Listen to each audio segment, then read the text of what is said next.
Yo, what's up? This is Splendid Radio on Farside TV. We have a very special guest. We're gonna start with Mr. Phillip Dittrick. Did I pronounce it correctly? Yes, you did. All right. And then one of my favorite people in the world. Not for real. Josh David. Yeah, I could look at Phil and I could tell that he's one of Philip's favorite people in the world too. How about that? You know what I'm saying? Blessed love, Yeah. So real quick, so it was back 2008, Rock the Bells, Tribe Called Quest reunion tour, and Q-Tip brought a band out. And it might have been, other than Good Vibes, Greenery that brought Josh and I, because I'll say we were cool during Rock the Bells, but I think when we went to Australia, that was when it was like really isolated. So it was like, the Yankees had to stick closer together, a little closer together than we were during Tribe Called Quest. And it was interesting because Josh he is just a very good guy, man. He's a very good guy. And I would say that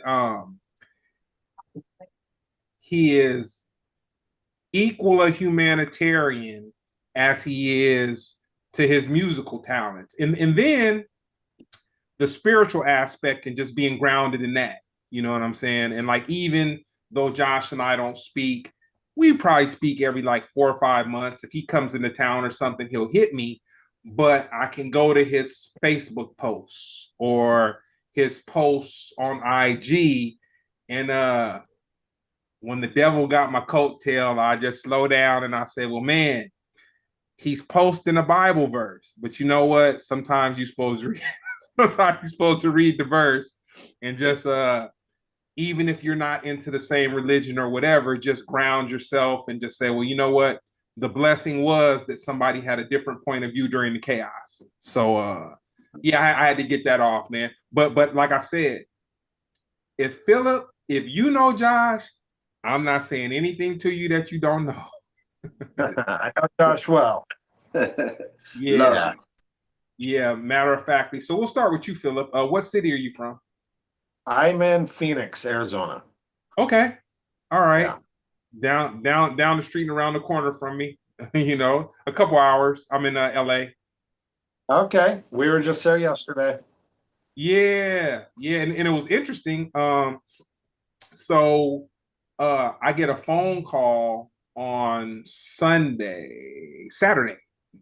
Yeah, Saturday. I got a phone call on Saturday, and Brown, my business partner, we partner on his career, stuff like that, whatever.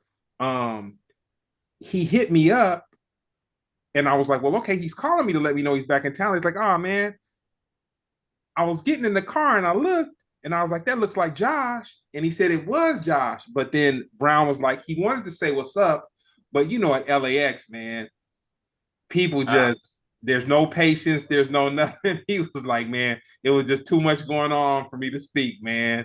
And I was like, okay. It was driving me crazy. I was at LAX. I don't understand how it can be so packed. It's crazy. Because LA it's a hub, and the thing about it, it's interesting. I don't travel that much now at all. Like literally, I don't. But while I was traveling like at least 2 weekends out the year for years, for like several years. And it's interesting because you'll leave LA, experience something different, and then you come back and there's traffic, there's the aggression, there's just everybody's just all wound up. And one of my little cheat codes was whenever I would come back to LA from being away, whether I was in another country or just another state, I would tell myself the peace that I had while I was away from LA we gonna hold on to that while we here. We're not gonna let the cold streets of LA turn me from this peace that I had. Cause it's interesting just being at LAX, like I managed and road managed a group for years. And you would just have not flight attendants, but the people at the counter at the flight desk and whatnot, they'll just try to antagonize you to get into it with you so they can treat you crazy. And I would just watch people go crazy and I stay calm and just like, you know. It's those buses, man. Those buses. Man, Trying to get to a terminal. There's so many buses coming in and out. That's what does it. So many people. It's just people. There's so many people. So I got one for you, Josh. We're gonna go. Yeah. What's the last album you listened to in its entirety?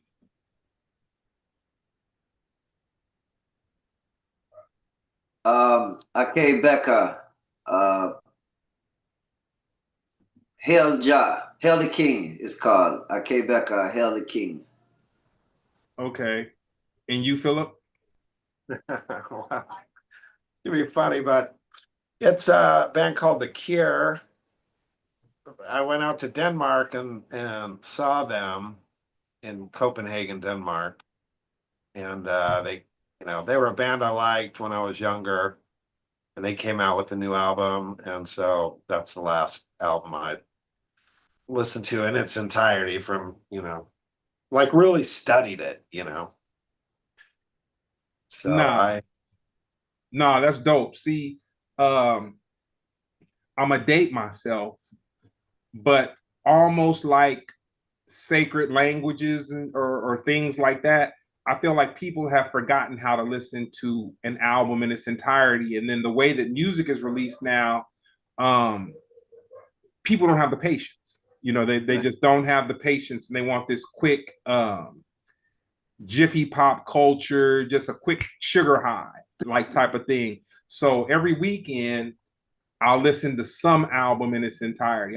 Because I just don't want to forget the language, man, the sacred language, because I come from a time where it wasn't just about somebody dropping an album. It was the single cover. It was the album cover. It was the liner notes. It was the lyrics of the song where, you become attached to this thing and your ears tell you what you want to hear, but then you got to go back and double check the lyrics to just make sure your ears weren't lying to you when you heard. Yeah. All the musicians, you want to know who's playing what? If it's people you know. Yeah, I'll say one of the most interesting things that I've seen online, and it's a short watch. Look up if you get a chance, if you happen to like the group or anything the group has ever done, look up The Making of Peg by Steely Dan. And they show all the musicians that fell through the studio, and they show Michael McDonald, and it's interesting because Steely Dan used it was a popular formula that musicians used at that time, and George Clinton used it a lot. But what they would do is they'd book a studio session and just get the dopest musicians to fall through, and nobody knew who was gonna, like, what the last mix was gonna be or the last cut, and they just get all these dope musicians to just come through and just like do their thing. And then you really didn't know until it was like that final mix, and this is like who made it, who didn't make it.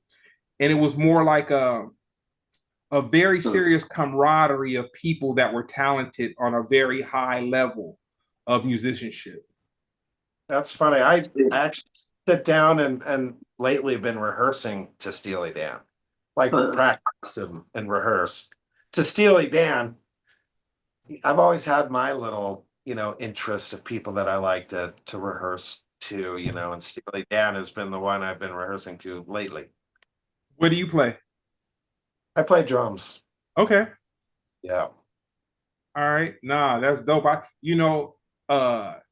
It was funny to me because my first love when it comes to Josh and what he does is the bass, because that's my first love. Like that's what I was introduced to first.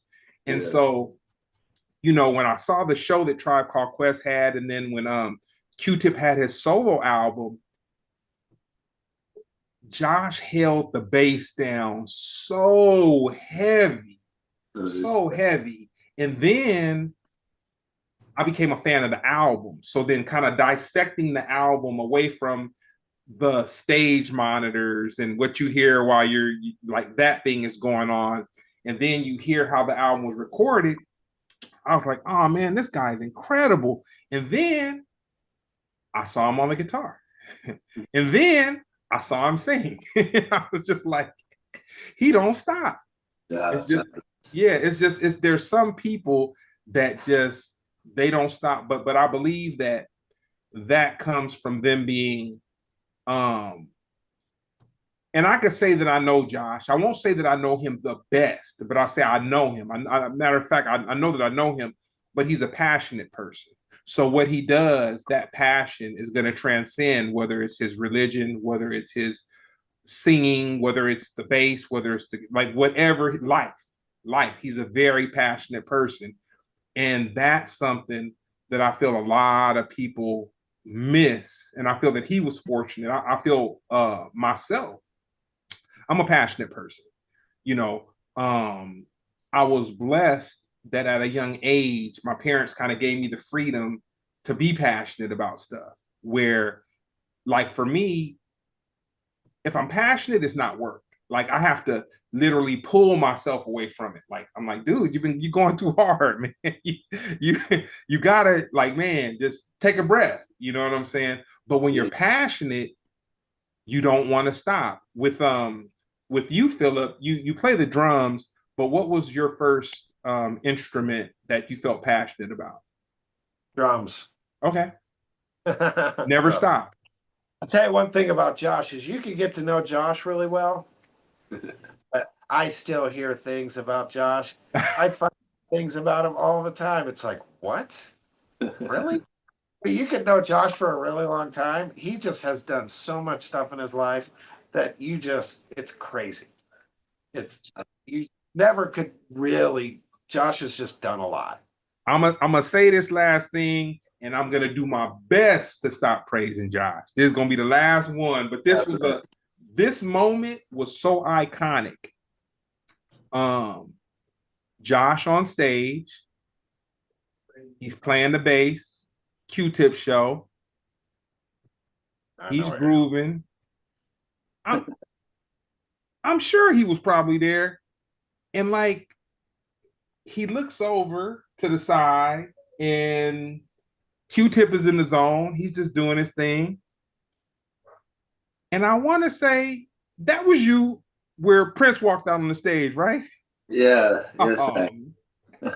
Oh man.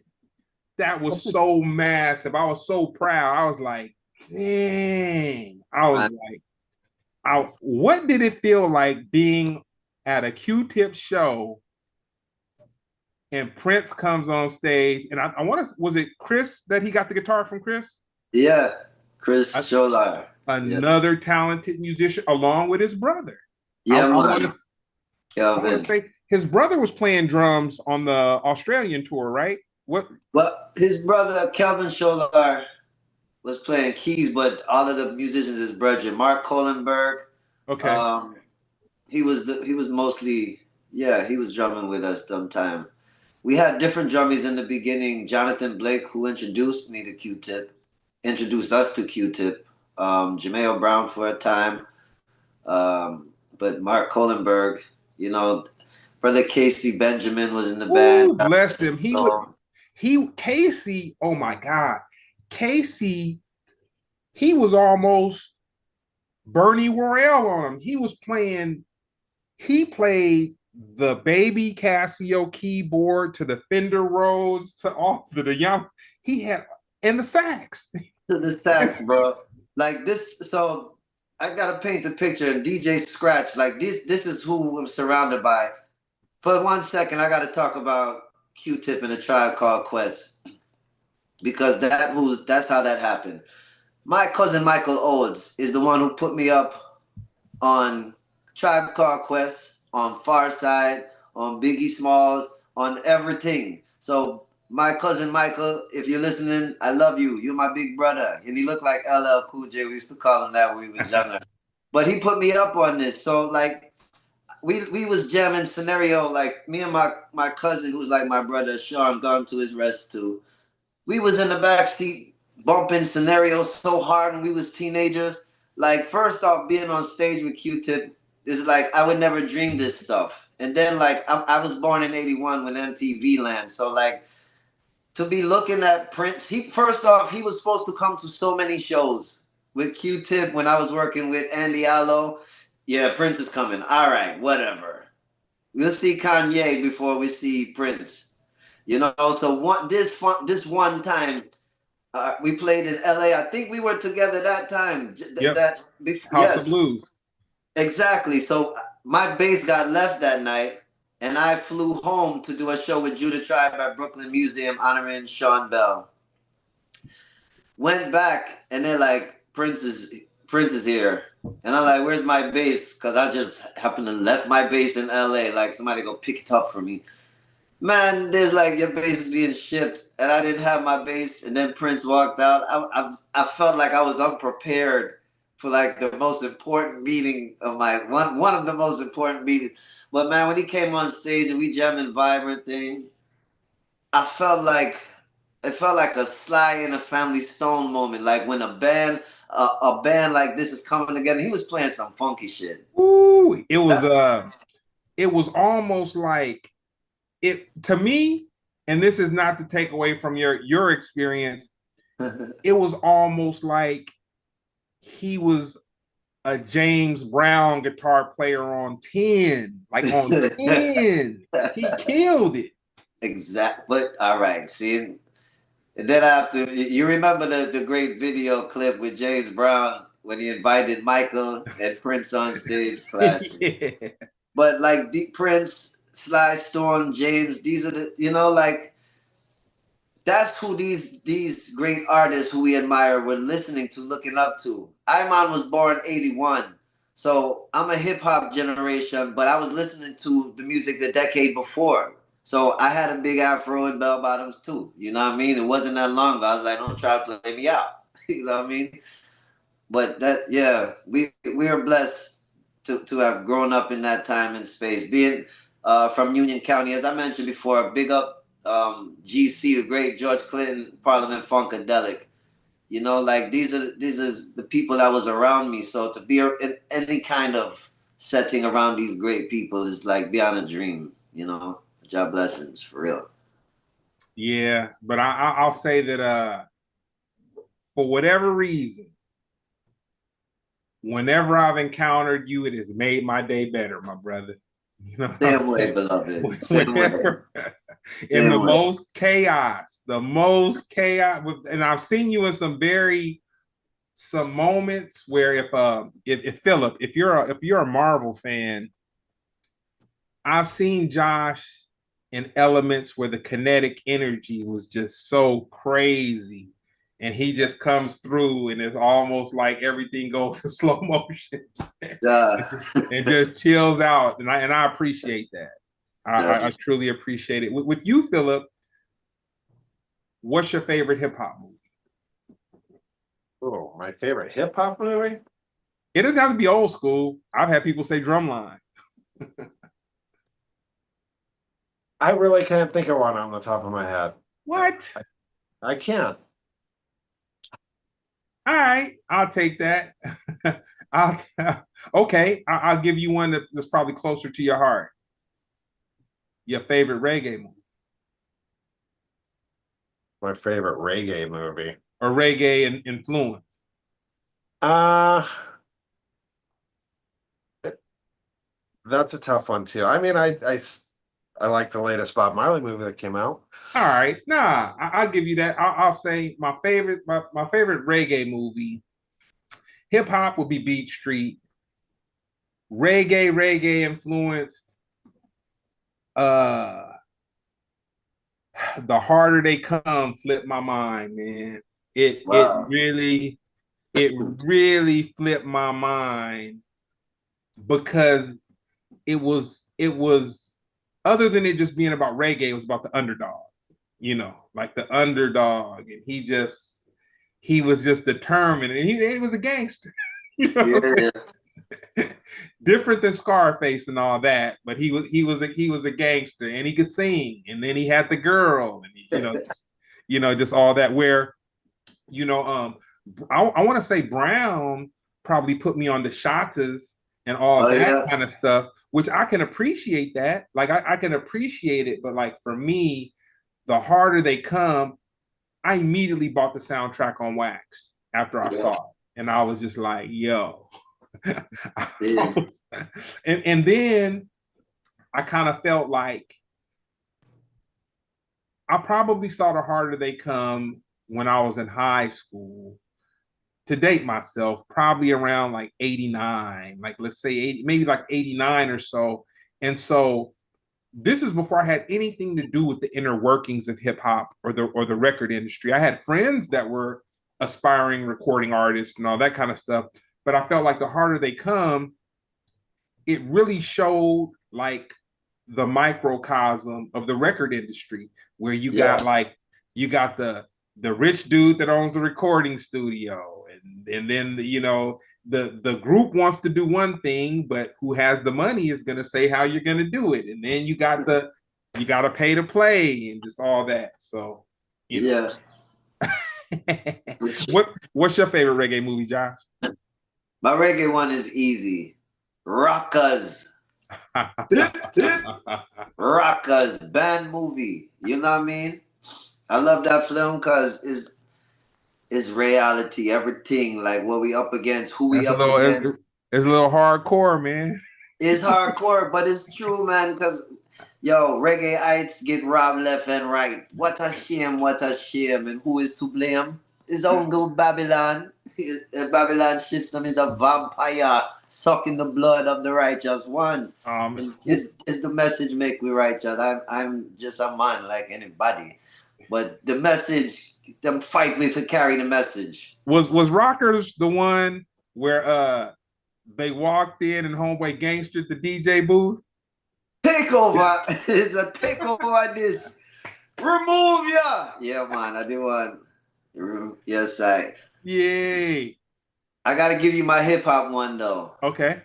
You ready for this? Yep. I mean, this you must know, but it's from the heart. Break Into Electric Boogaloo. That's crazy. I'll tell you why it's crazy. I'm from LA. I was Beach Street all day long because I just felt like you had fine Radon Chong, you had the storyline, you had the ghetto youth that were tight, and they got jacked for their sound, they got culture vultured on. Yeah. And when it came to the breaking franchise, I always felt like it was more of a musical, even though breaking was a musical. But I mean, even though Beach Street was a musical, breaking was kind of like more of a musical. 80s baby, you know me. From Annie on up. You know what? I'll tell you a movie that don't get its props. Dang, I forget the name of it. But the movie that had the fat Disorder. Disorder. Baby, you're a rich man. You're a rich man too. The Fat Boys were so natural to, I don't want to say acting, I don't want to say music. When you hear people talk about people that have that it factor, man, the Fat Boys had the it factor. Like dude, they were in a movie with Rodney Dangerfield, and they weren't buffoons. You know what I'm saying? They were doing some comedy stuff, but they weren't just some big dummies. Like they really held themselves in that space. Brethren, my brother again, Shawnee D, Jah rest him soul. He put me up on Disorderlies, man. You catch it on HBO and tape it back in the day. Yeah. VHS. So to you, Phillip, real quick, I'm not sure. So your middle school or junior high school experience, and bear with me, we gonna get to the meat and potatoes of the conversation. I just gotta break it. I gotta give my ode to hip hop, and we gotta get this out the way so we can get into this very serious reggae collaboration, record label, vine and fig tree on them, and all. So we're gonna get to that. Just a bit. I take my people are from Mississippi. We make great smoked meat and we tell stories. So you gotta be patient with me while we get where we going. But I promise you, we on our way. When you were in junior high school, middle school, what was your soundtrack? What was going on as far as what you were listening to? The Police. The Police. Dang. I love the Police. I grew up with that. That was the first album I ever got. My mom, she got me into music, and so that was the first album I ever have, and listened to it as a kid. My mom was very into music. She was a huge influence on me, and so yeah, a lot of the Police. Real quick. So you mentioned the Police. So my closest homeboy's father, I'm a Police fan too. My closest homeboy's father didn't have a filter on him. He would rest his soul, rest his soul. I used to feel he was maybe he was just brutally honest. That's what he was. And he was like, them boys doing reggae. And I never thought about the Police like that. I never thought, like, my mind, I watched on TV and then the evolution to MTV. So I didn't put the Police as a very serious reggae band. I thought they were cool musicians, but I'm gonna tell you where it all changed. The Police have a song, I can't remember the name. Is it Voices in My Head? Yeah. That dub version of Voices in My Head, Yeah. it changed everything. It changed everything. I was like, their drummer is a real drummer. The bass line was ridiculous. The whole way their music came together, and I kind of felt like, oh, that song's a hip hop anthem. On top of that, or a breaking anthem, not a hip hop. Let me spin that record back. It's a breaking anthem. B-boys go crazy when they hear Voices in My Head. But I'll let you proceed. I was having a conversation with Al Anderson, that's Bob Marley's guitar player, and he had talked about the Police. He said that when they were doing shows, Andy Summers or Copeland actually would go backstage and they would break out their handy cams and they would record video and audio while they were playing.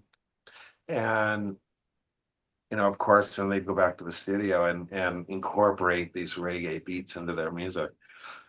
That was a discussion we had just a couple weeks ago. So that's the first time I heard of that. But it makes sense. To me, they always, of course, had that reggae vibe to them.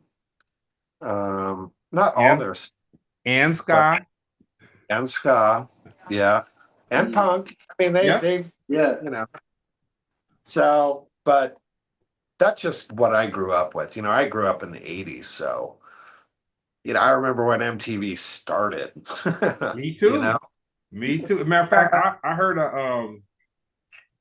I watched yesterday a YouTube interview with this drummer who played for like Weather Report. He played, I can't remember his name. He played Omar something or another. Omar Hakim. Ooh. Yeah.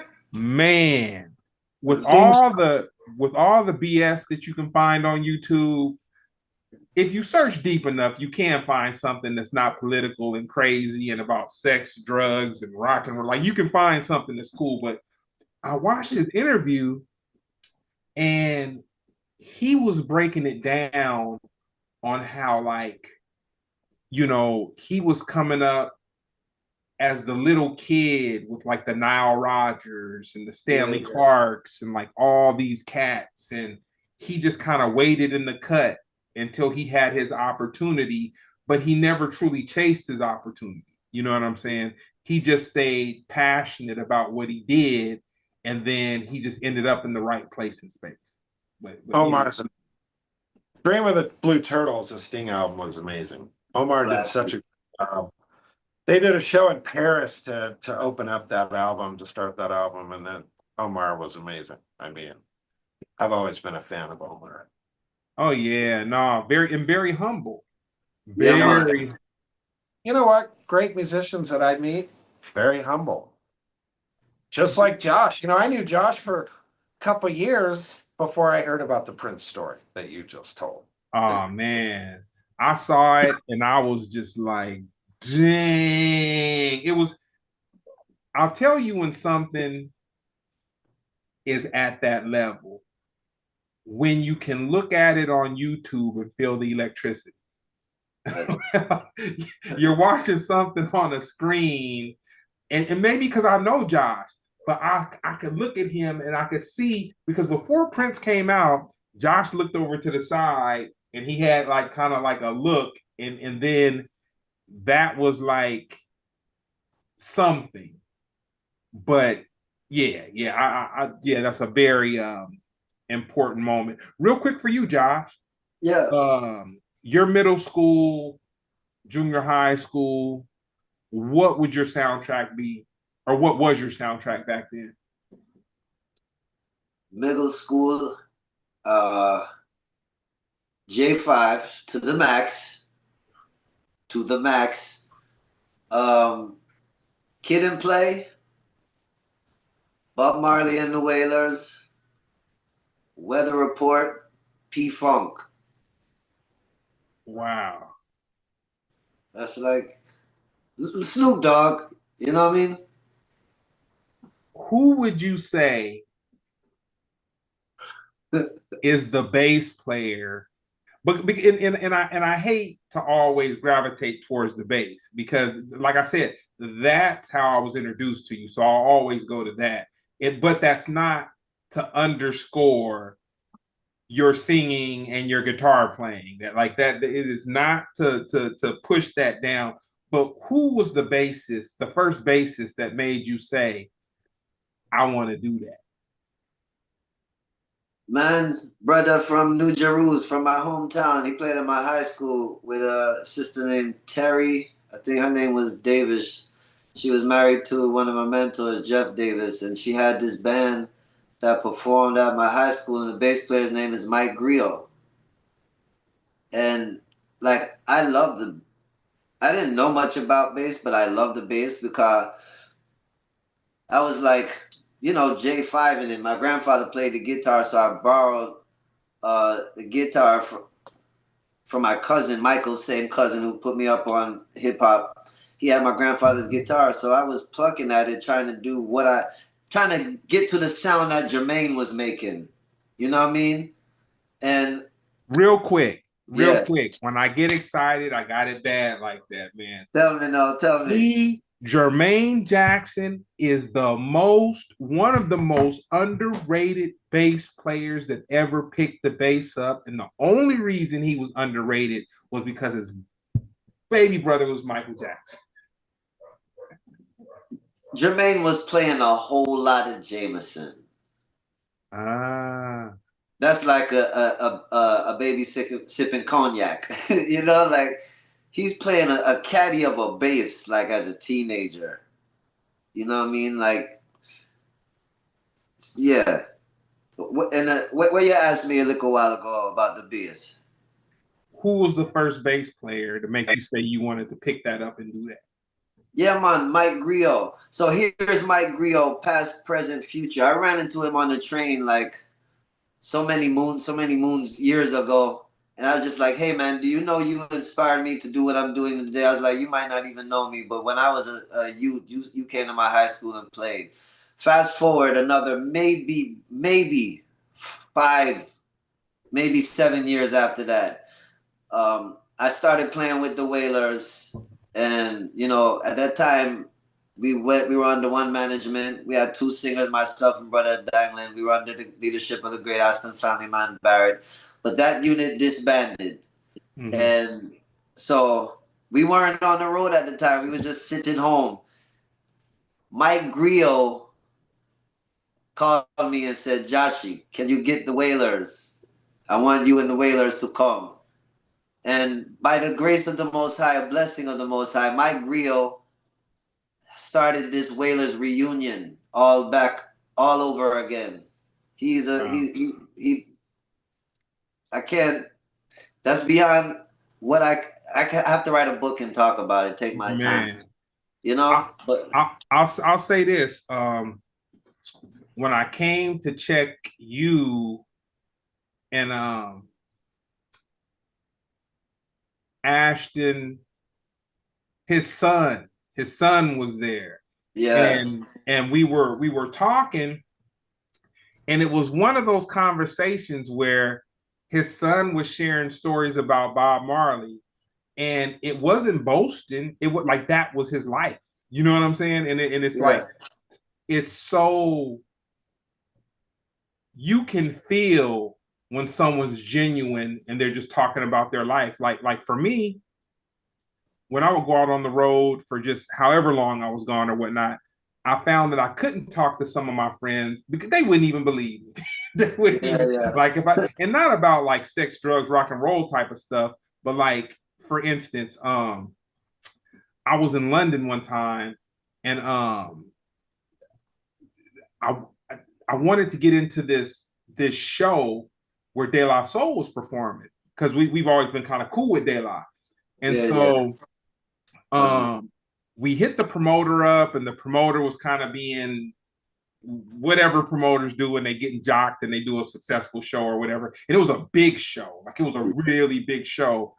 And the reason why myself and Brown were out there was because of another artist who's just like a super duper mega artist or whatever.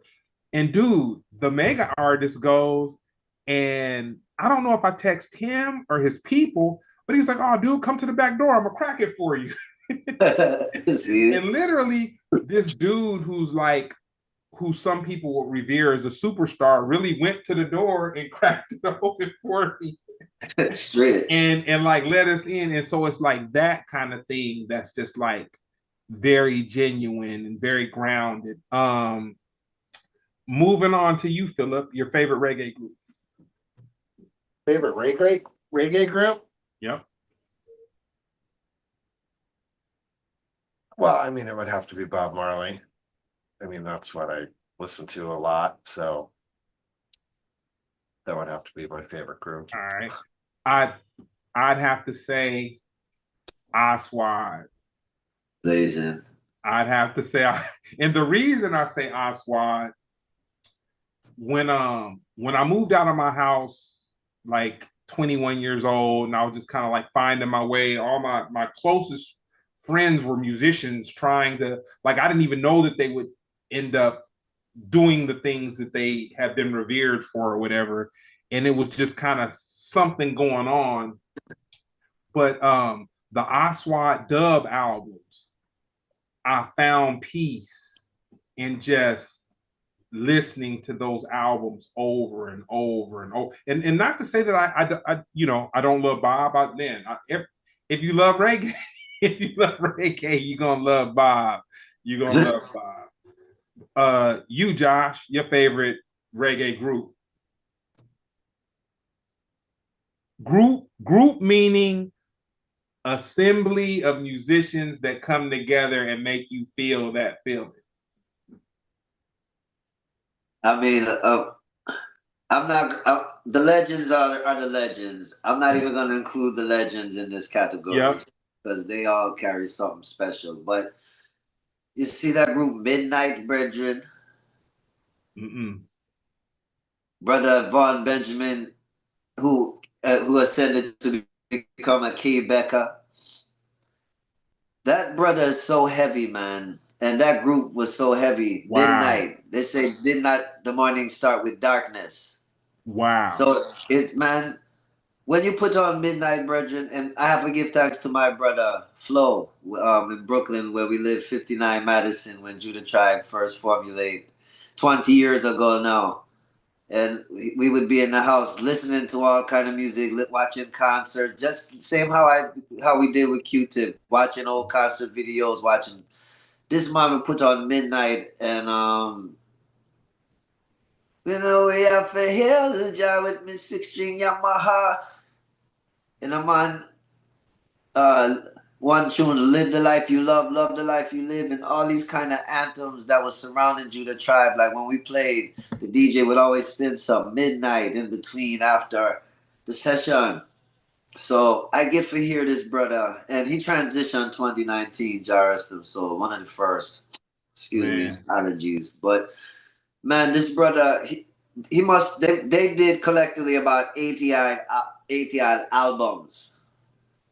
And this Wow. brother is flowing words sound like a robot want to talk like him and just spit out knowledge and spit out. But this man is prophecy, like where you'll hear midnight or some powerful reggae music, brethren. I'm gonna have to look. I'm gonna have to look it up.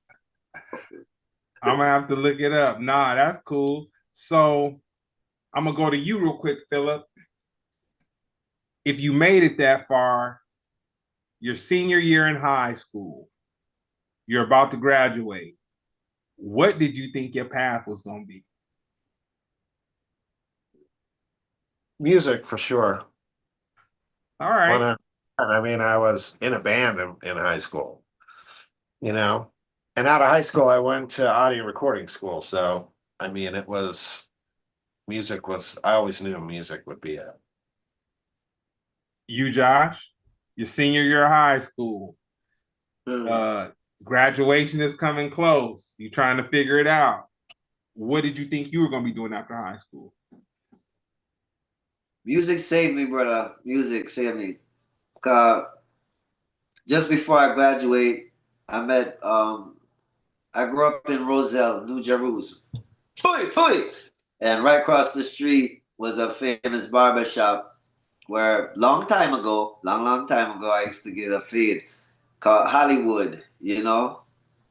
And right next door was this club, I think it was called Spirits. Well, I was old enough to go in there, you know, and I did this gig playing with Malik Pendleton with one of my my cousin father. And that's where I met Sister Renee Newville and Brother James Poyser, who played on my first track. Mm-hmm. You know, and I'm jamming on this session with these, you know, people like, hey, Mr. DJ. Like, that's one of the reasons why I became a bass player in the first place. And here you are on stage. You know, dumb kind of thing there. So it was like, I got to find a way to do this like Mike Grio is doing this. Like, he's playing music and traveling. Like, this is obviously I got to figure something out. But what happened was I ended up going to William Patterson, Willie P, because my brethren who I met up at the school, you know, playing with the gospel choir, they recruit me. So I'm like, I can go to school and go into the jazz program and, you know, learn jazz. And then I'll be a professional jazz musician, whatever. I'll be a Jocko or a Victor Wooten of sorts in my own way. But come home one day and through going to Willie P, I get a call from John Blake. Q-Tip want to meet you. Mm. You know what I mean? And so I just had to trust and walk the adventure. You know, we grew up watching Goonies. You got to be up for the adventure. Dope. Real quick, man. I'm gonna give a shout out to Amaru, man. My homeboy Amaru. He's a comedian. He stays in not Detroit, but what's the? He stays not too far. He's up there. Where he's at is cold, and Canada is across the water. It's across the water. That's yeah. So we give a shout out to Amaru. Nah, that's dope. All right, you Phillip. The dopest reggae performance that you've witnessed. Burning Spear Ooh, I loved it. That was Grizzly. just about a year ago. Yeah, I loved it. It was Rest in amazing. peace. All right. Yeah, I'll say Yeah. for me, I'll say for me,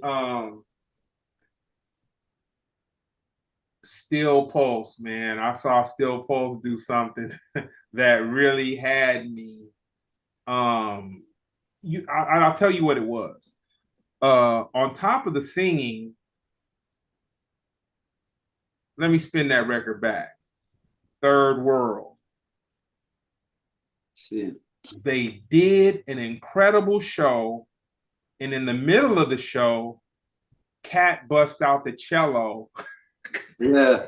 and starts playing classical music, man, in the middle of some stomp down reggae. And I was blown away, just like, man, this guy is playing with the guitar bass. He's playing with the bass when he's doing what he's doing. But when he broke that classical down, it was just like, oh man, this guy's a genius. Yeah. He's a true genius. Legend. And Spear's still amongst us too. Spear been traveling the world and just keep uh, reinventing himself. Yeah, man. But continue. The dopest performance that you've seen live. Reggae. Yep.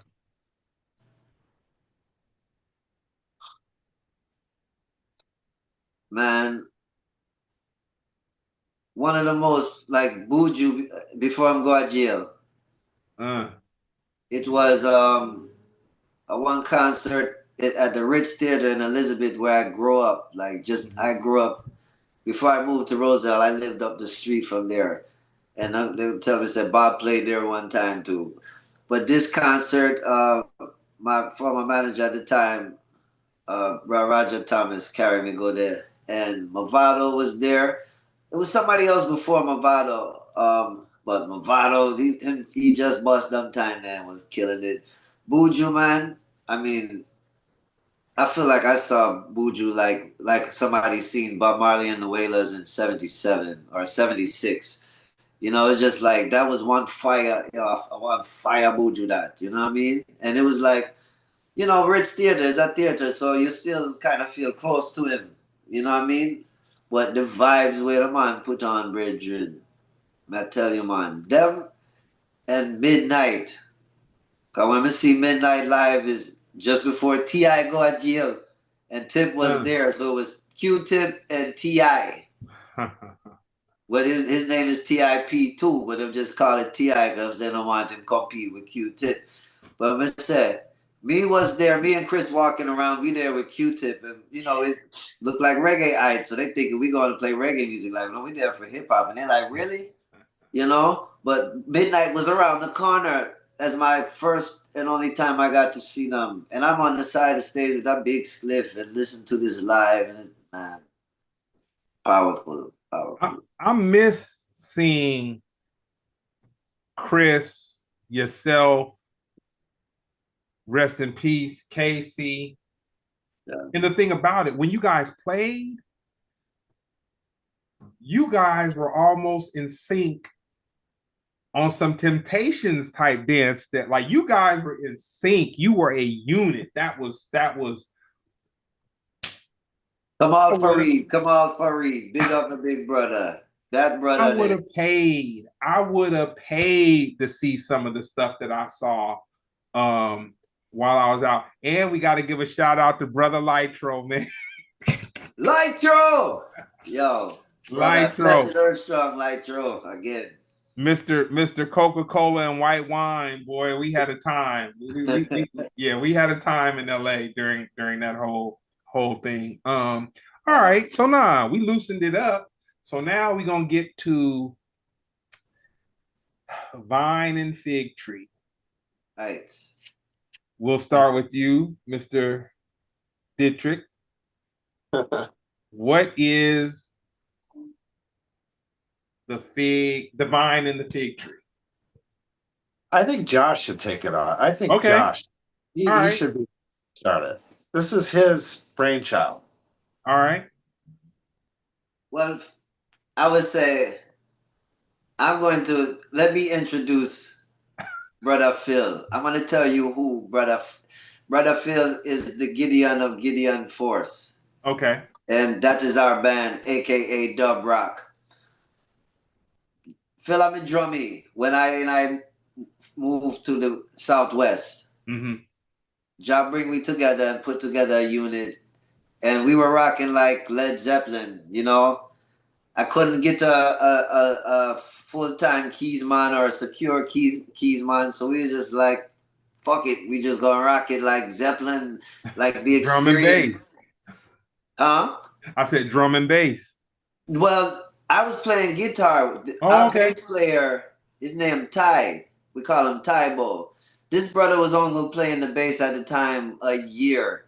And the man, let me say, is a miracle. Like this brother just manifests some kind of feeling, vibration. I can't explain.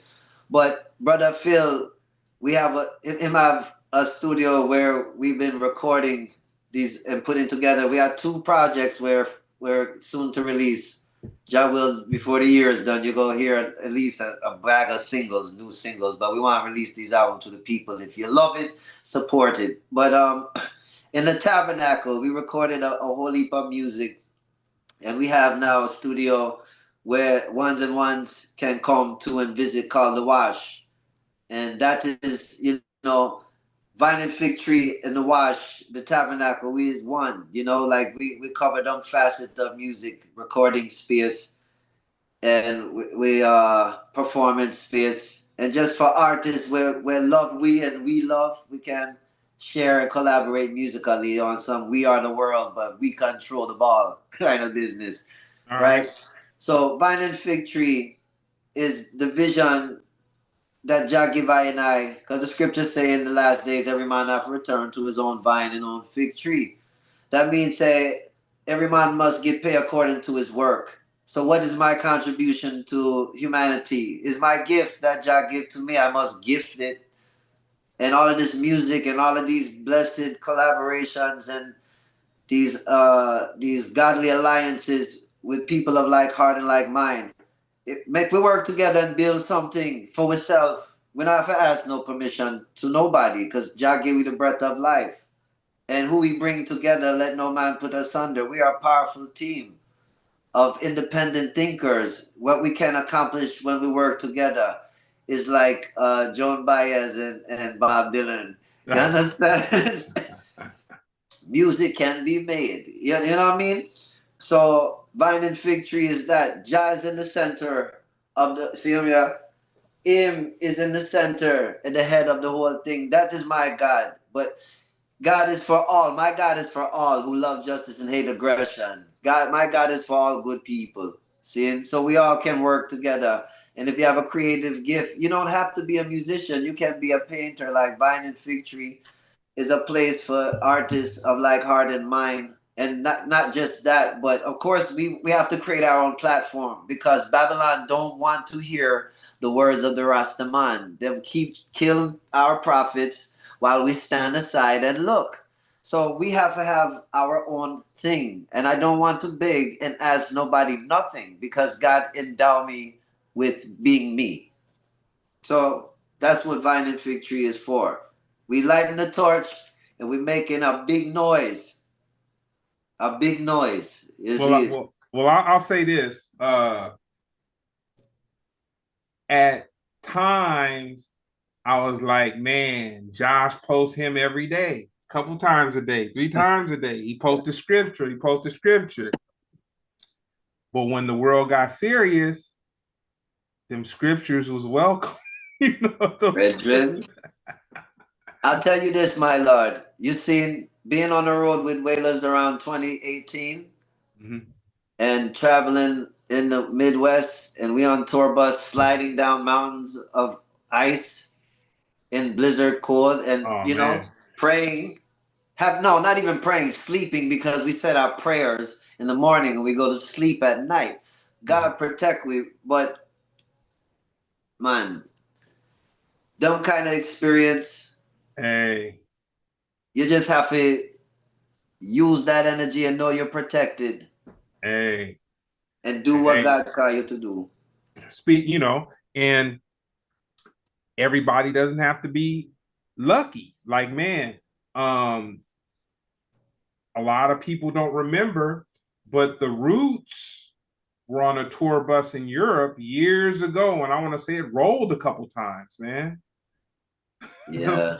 Like it rolled, and like people think when people hear tour bus, they're like, oh, luxury, party, tour life. Nah, man, you're getting on a bus with a bunch of people that you're going to be around for a while, and you're putting your life in the hands of somebody that, and this is what I'll say, as far as like lessons of life type thing. um I've been on the road with good tour bus drivers, and I've been on the road with the others. The good tour bus drivers, we would give them the space so they could rest. You know what I'm Yeah. saying? Because Crucial. in their hands was everybody. Yeah, real thing. Real thing, brethren. It's not a party.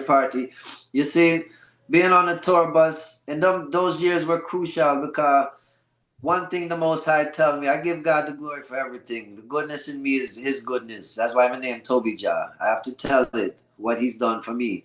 When we on a spacecraft, where is called a tour bus, we call it a spacecraft because we traveling through time and space. When Jah give me in the morning meds, I read in Scripture. He's telling me post your scripture upon the Facebook. And so he said, I'm going to remind you of this in time to come. So fast forward. But what Jah was showing me in 2018 was like, I sitting everybody down. There's not going to be singing and mirth in the streets. I'm going to sit everybody down like a snow day. And 2019, as we talk about Brother Von Benjamin, he was one of the first people ascended in this COVID plague era. But you see, Wailers was on tour in Vancouver, where the thing land. If you check the historians, they will tell you that one of the chief ways that the virus entered this country is in Vancouver, in a cesspool that I've never seen before in my life, around the corner from where we played. So no wonder why everybody in the band was sick for 2 months and things. You see this sinus thing women have. I grew up with allergies, but you have to understand, say Babylon go through a lot of trouble to try to kill we off. By like this sister point out, it is true. Why don't we have fruit trees in Babylon, America? Is because they just plant male trees for pollinate, and then the female trees they can't bring forth fruit. So then on one we eat our food, and one we depend upon them, and then poison we so we can't fucking breathe. And I have to go buy medicine for them, from them. You see all of these kind of things, them plague we. But you see, as musicians, we are minstrels, and when you work for God, it make you travel through time, and then show you the future, and then show you things to come. But people don't listen because they think that they can keep up an illusion. But when the illusion pop down, what you working with? You know what I Hey, mean? man, that's when the as they say, that's when the rubber hits the road. You know what I'm saying? That's when it's as real as it's real. Well, I'm gonna hit you guys with the last one, and then after you guys do your release, I'm gonna bring you guys back, have another great conversation. I'm Yes, gonna sir. hit you with this one, Phil. Let me spin that back. I'm gonna hit you with this one, Phillip. I don't know you well enough to call you Phil. You might not even like to be called Phil. We're gonna call you Phillip. Okay. If you had to have a biopic, what would be the name of it and who would play you? Chris Elliott. I don't, a bio, like, who would play me? Yeah. Probably Chris Elliott. He's a comedian.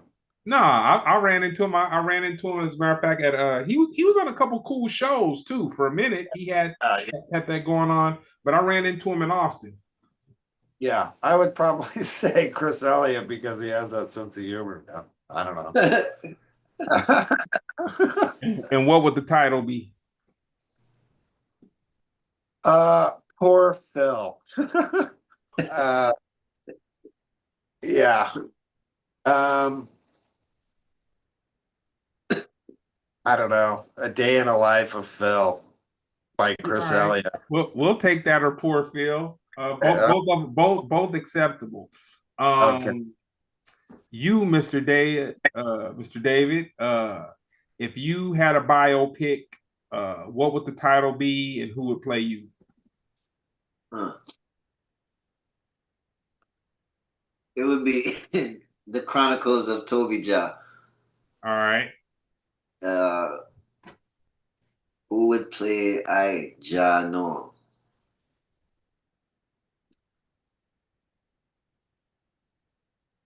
Good question. I'm gonna tell you something. Um, I haven't watched the full episode, but I've seen little bits and pieces of it. But it's so mind blowing that I refuse to get addicted to it and watch a full episode. But I will say this: they have done an amazing job with the guys that they got to play Wu Tang in that Wu Tang saga. So saying that, any very talented thespian could step up and they could throw the aesthetics on them, and we could have a Toby. We could have the visual of the Toby John. Not saying that we could have the essence and the spirituality of the Toby, but physically we could have a Toby John. Yeah, man. I mean, like Denzel played Malcolm X. It's like, you understand? That's a fact. I could never. I mean, the in my mind, I'm a father. I could only imagine one of my sons playing Yep. daddy. You know, I would be high honored. But That's anybody who has it don't have to be my sons. You know, because we are who is our father, but the Most High. We all grew up under a tree. You know yep. what I mean? We all grew up from somewhere and learned from one another. Nah, man, this has been dope. Man, I really appreciate this, and Phillip, you family too. Now, I'm adopting you. You the you family too, man. Yeah, Josh is a he's very dear to my heart. Good guy, like good guy. Never a shot glass of funny style about him. And he's witnessed a lot of funny style things. Trust me. Trust me. And I'm just saying when he was around me, I'm not talking about his life outside of the short space and place that we, interacted and whatnot, but always very grounded, very passionate, good dude. So for you, Phillip, where can people find you online? I only have a Facebook page, Phillip Dittrick. No, that's cool. Or Vine and Fiction Instagram. Trust me. I have IG because it definitely helps with this. But man, I run the opposite direction in social media when I can. I run the opposite direction. But I'll say the same as YouTube, it's one of the freest useful tools that are out there to kind of market and to expand your circle. That's exactly what it is. And where can they find you on social media, Josh? Well, you can find we own like Josh David Barrett, Josh David 424, but collectively Vine and Fig Tree Records.com. Vine and Fig Tree Records on Instagram, on Facebook. Okay. All of them social media, excuse me, YouTube. And yeah, look we up on YouTube. We have a playlist. Music that for some reason DJs don't play our music like we would like them or hope to. So we want to help to change that. Invite people. Look up Josh David Barrett playlist. And you can be in tune with the songs that you hear when I perform in front of people. Cause when you hear I perform with Judah Tribe, it's original music, and of course we give toast to the legend, to those who influence we musically. But it's original and from the heart. So stay tuned. Biden Victory, we got all, as we said, collaborations, some powerful collaborations with one song we have coming out with brother Baruch Hines of Steel Pulse, son of David Hines. Oh Featuring wow. Sister Carlene Davis, some song called Gunshots. We have a tune with our band, Josh David with Gideon Force, Got to Learn. We have a whole album with this. We have Judah Tribe sophomore album, Satellite Radio. You know, brother Phillip projects. We have artists that we're doing collaborations with, like from California, brother Shaka Man, and different musicians from the camp where it's coming in. Excuse me. We're just building and working with a collective of alliances of like heart, like minded people, you know, which we think and hope the people will full enjoy the experience. I'll say this, and once again, man, you one of my favorite people in the world. One of the best gifts that you've ever given me was that the first Judah Tribe record, the not record, but you gave me the album, and I listened to it, and it blew me away. Like, it was one of those albums that made me say, why isn't this music, like, why am I the only one of the only people enjoying this? Like, people need to, like, this is something worthy of people getting of people receiving it. But then once again, it's kind of like we're in a space and place where things are promoted, where people have invested a lot of money, and they're trying to make a lot of money off of that investment, and so that's what you're going to get pushed in front of you. You know, right. And you're just fortunate enough to get the Midnights and the Josh David and Gideons and the Judah Tribes, and all. Like, you're fortunate enough to like have those rare moments and things kind of like slip through the crack and come to the forefront. But with that being said, this has been another episode of Splendid Radio on Farside TV. I really appreciate you tapping in, Phillip. Thanks again, Josh. And big up Booty Brown. Bless up, brother. Farside Massive. Heights, love. Nah, we're gonna link it. We're gonna link it and make it work. So with that being said, once again, another episode of Splendid Radio on Farside.